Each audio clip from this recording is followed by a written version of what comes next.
The big question: why is it that America's hand is found in every global crisis? Be it wars in the Middle East, revolutions in Latin America, peace negotiations in Asia, or economic collapse in Africa, the United States always seems to be in the driver's seat. They claim to defend liberty, protect democracy, and promote peace. But what if that's just the surface? Some say it's about oil, others say power. But perhaps it's about controlling the global system, not through conquest, but through dominance in politics, economy, and ideas. Today, we confront a question many fear to ask. Why does America want to rule the world? And even more provocatively, what does ruling the world actually look like in our hyper-connected digital age? This isn't fiction. It's the reality of power, policy, and perception. Let's begin. The United States wears the mask of liberty. It calls itself the defender of democracy, the champion of human rights, the promoter of free markets. But if we peel back the layers of history, we see a pattern, a trail of coups, invasions, and regime changes. From Chile to Iran, from Vietnam to Iraq, freedom often arrives with tanks, drones, and puppet governments. The contradiction is staggering. How can a nation claim to spread liberty while toppling elected leaders and propping up brutal dictators? Is freedom real, or is it rebranded control? The myth of freedom is powerful. It justifies interventions and silences dissent. But truth cuts deeper than slogans. If America's actions abroad reflect its true values, then perhaps freedom is not the goal, but the disguise. And behind that disguise is a strategic obsession with control. Imagine having the power to strike any corner of the world within hours. America does. With more than 750 military bases across over 80 countries, its military presence is unparalleled in human history.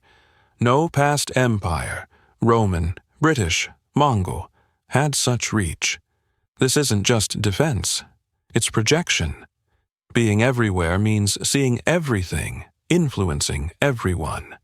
From drone surveillance in Africa to warships in the Pacific, the U.S. has wrapped the world in a steel web.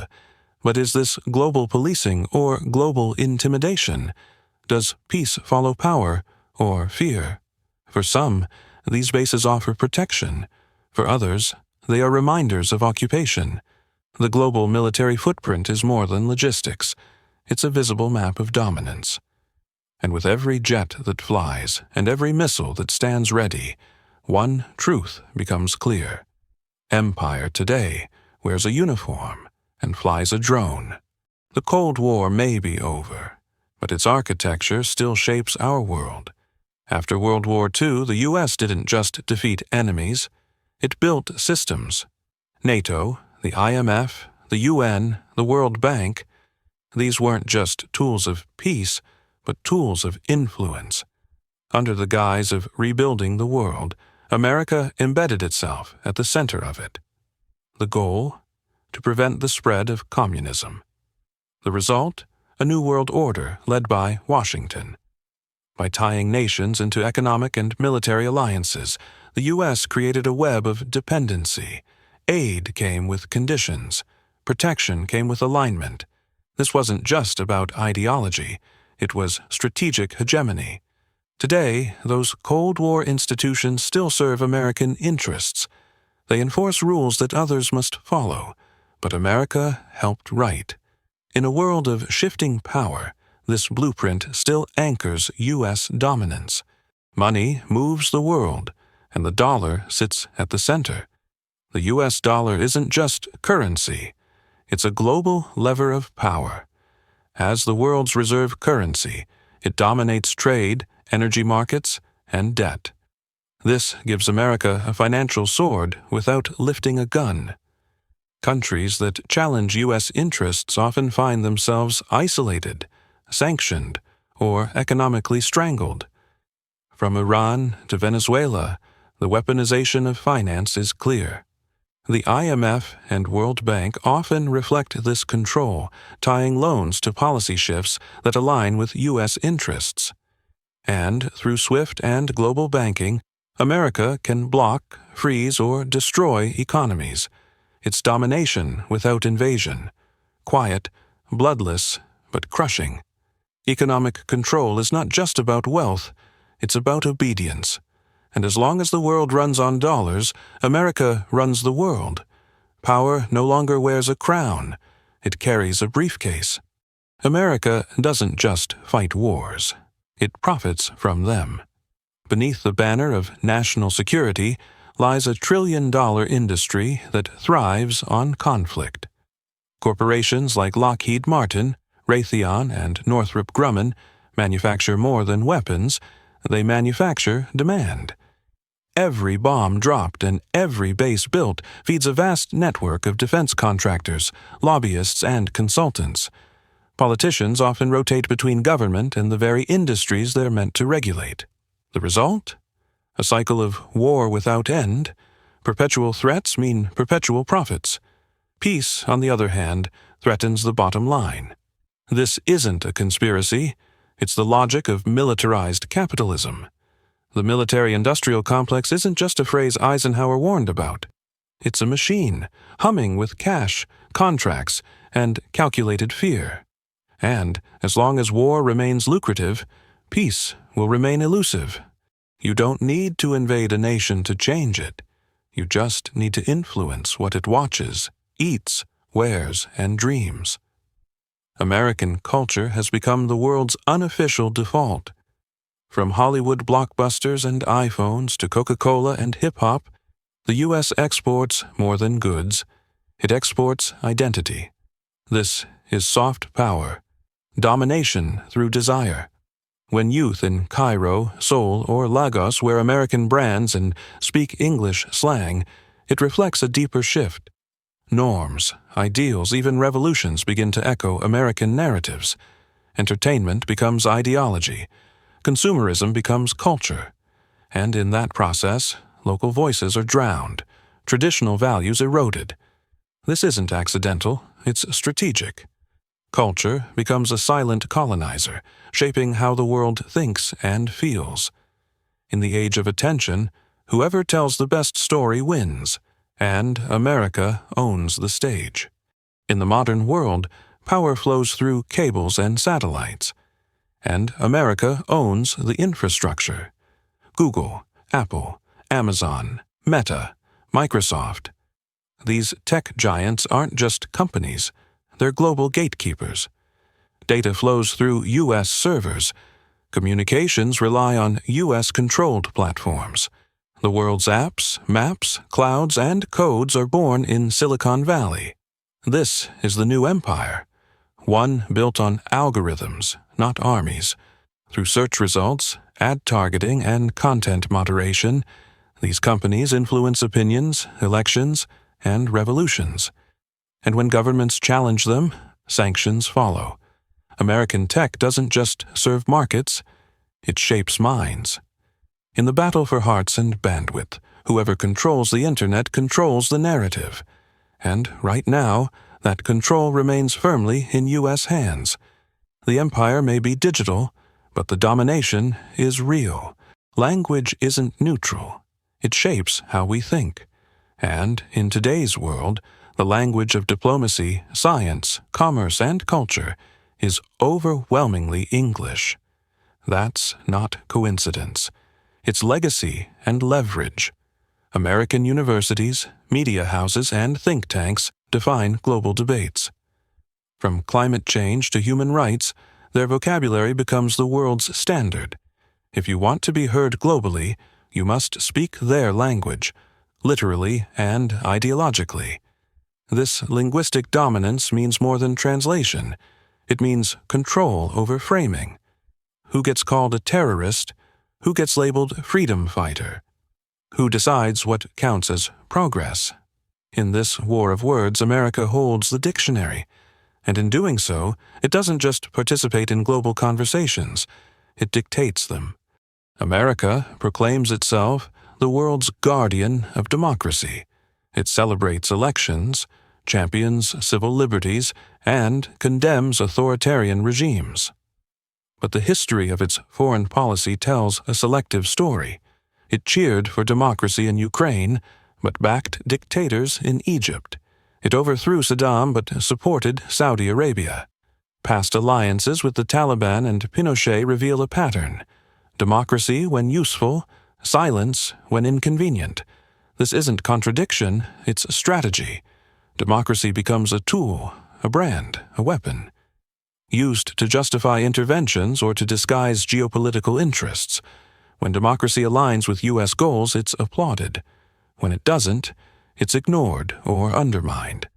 This selective morality breeds mistrust, especially in regions scarred by betrayal. True democracy demands consistency, but in America's hands it often becomes performance, scripted, staged, and selectively shown to the world. Oil is the black blood of modern civilization, and the Middle East holds much of it. But America doesn't just want oil. It wants control over who accesses it and how. The invasions of Iraq and Libya weren't just about weapons or dictators. They were about pipelines, reserves, and regional influence. Securing oil means securing leverage. When you dictate the flow of energy, you dictate the rhythm of global economies. Military bases near oil fields, naval fleets in the Persian Gulf, and strategic alliances with monarchies all serve one goal: control. The U.S. doesn't consume the majority of Middle Eastern oil, but it ensures others get it on American terms. In a fossil-fueled world, energy is power, and in the deserts of the Middle East, that power is buried deep, guarded by soldiers, and sealed by diplomacy. Not all wars are fought with bombs. Sanctions are a quieter weapon, slower but often just as deadly. When America imposes economic restrictions, nations can't buy medicine, can't access global banking, can't feed their people. Iran, Venezuela, Cuba, their suffering is not accidental, it's engineered. Sanctions are framed as peaceful pressure, but they collapse economies, deepen poverty, and breed resentment. The architects of these sanctions wear suits, not uniforms, but the damage they cause is felt in hospitals, markets, and empty fridges. This isn't collateral damage, it's calculated coercion. The goal is not negotiation, but submission. And because there are no explosions, the world stays silent. But make no mistake, economic strangulation is warfare, just without the noise. And the victims? Civilians, always civilians. Presidents give speeches, shake hands, and sign bills. But the true machinery of American power lies elsewhere. Behind the podiums are think tanks, lobbyists, defense contractors, intelligence agencies, and corporate donors, unelected, unseen, and often unaccountable. Policy doesn't always reflect the will of the people, but the interests of power. A revolving door spins between government and industry. One day, a defense official. The next, a weapons executive. The illusion of choice masks a continuity of agenda. Whether it's war, trade, or surveillance, the script often remains the same, no matter who's president. Real power operates in boardrooms, classified briefings, and billion-dollar campaign contributions. It's not democracy. It's influence, layered, complex, and fiercely protected.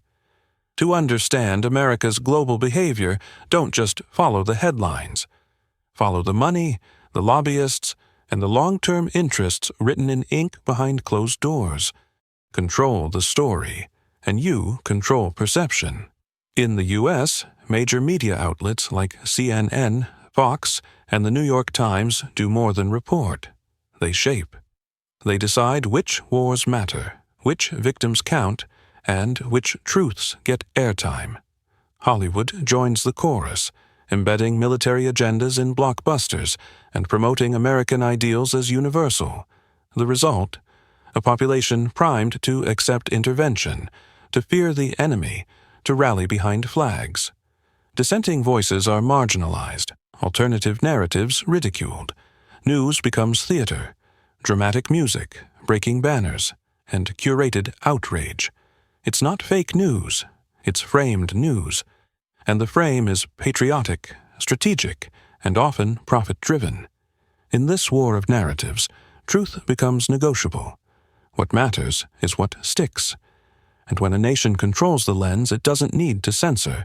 It simply edits reality. Every empire needs a villain. For America, enemies aren't just threats. They're necessities.